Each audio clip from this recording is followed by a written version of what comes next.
Hey mamas! So today's video is quite different from the typical type of video that is on my channel, but in my opinion, it is so incredibly important. So today we're going to be talking about self-care and mental well-being. That way we can show up as our best selves for ourselves and for the people we love most. So I have an honest question for you guys, and if you would please do me a favor and leave a comment below with your answer. My question is, what part of motherhood has come as the biggest surprise to you? So I'll tell you guys that for me, the most surprising part of motherhood has been just how fragile our mental health can be after giving birth, and also how isolated and lonely you can feel adjusting postpartum. It's strange to me that, we hear other people's stories and we hear their struggles, but for whatever reason, as human beings, it's hard for us to truly resonate unless we have a personal experience that we can relate to.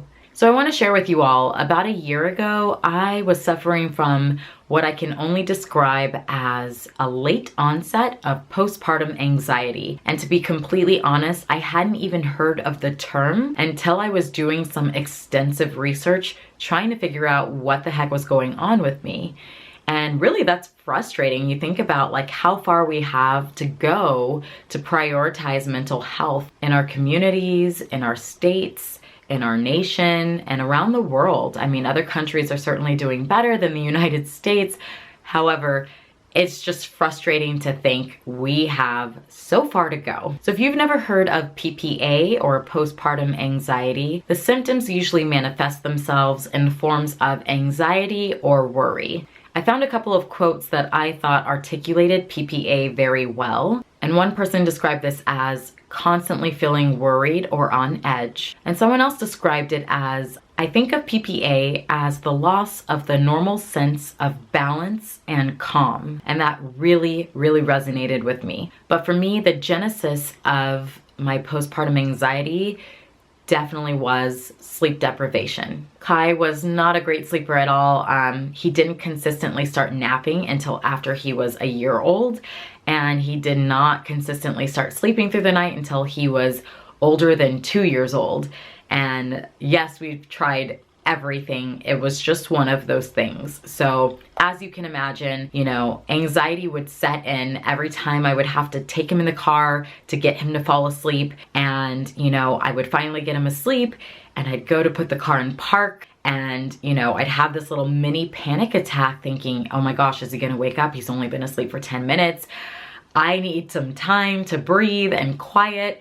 Or, the second you would doze off in your bed thinking you were gonna get a little bit of rest, you would literally start to hear your baby cry, whether they were crying or not, because you had been conditioned to wake up as you were drifting off to sleep, because generally they'd wake up to feed or something was wrong. And so it was just this crazy beast of a cycle. And I mean, I know you mothers probably know this, you put your baby down to go to sleep, and you're praying and you're hoping that you can just get out of the room without waking them up, without the door creaking, without tripping over a toy. All of these, daily habits just manifested themselves in the form of postpartum anxiety at around 18 months into my journey of motherhood. So that experience triggered my journey back to wellness, to self-care, to homeostasis, whatever it is you want to call it.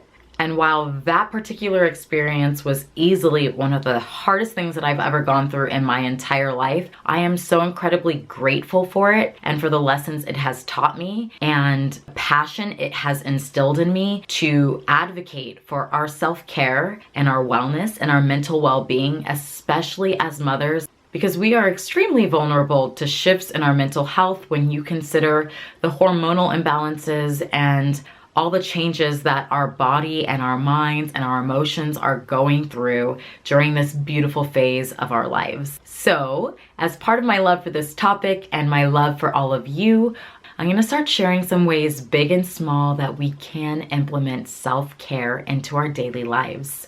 Because retaining a sense of balance and wellness should be our top priority. Because as I've said before, and I love this quote, you cannot pour from an empty cup. So mamas, let's fill our cups first. Can we cheers to that?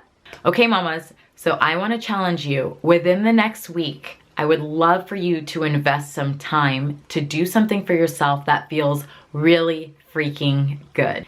It can be investing 30 minutes or an hour of your time to show up to an exercise class that you really love. Maybe it's taking an hour out of your day to meet up with your girlfriends for happy hour. Maybe you get a massage. Maybe you stay up after your kids go to sleep, sit on the couch, zone out, and watch a silly television show. Pick something, anything that will spark joy and commit to doing it.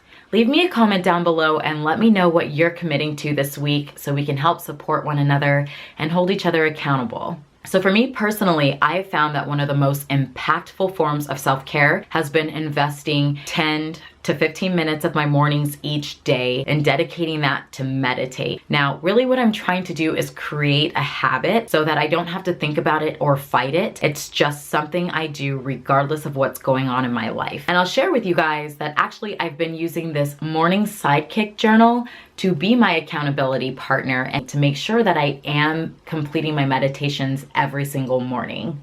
The Sidekick journal tracks your journey and it offers some really solid tips and strategies as well as tools to help keep you on track to successfully creating that positive change you're seeking. I really like that it's backed by evidence-based research, which is going to give us mamas the best support to succeed.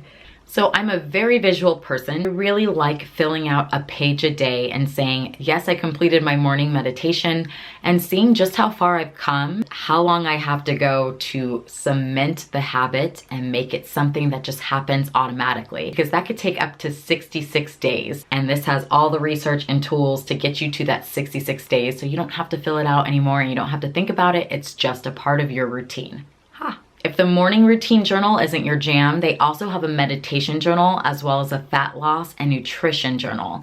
So I will leave the information for all of those in the description box below so you can check it out and learn more. If you guys enjoyed this video and you really like content like this, please give me a big thumbs up so I know. And don't forget to subscribe so that way you don't miss any of my future videos. I really want to thank you all for taking the time to watch this video. I'm really looking forward to connecting with you all on a deeper level and expanding our support circle to include inspiring, amazing, vulnerable, awesome mamas such as yourself in our community. I'll catch you guys in the next video. Thanks again for watching. Bye.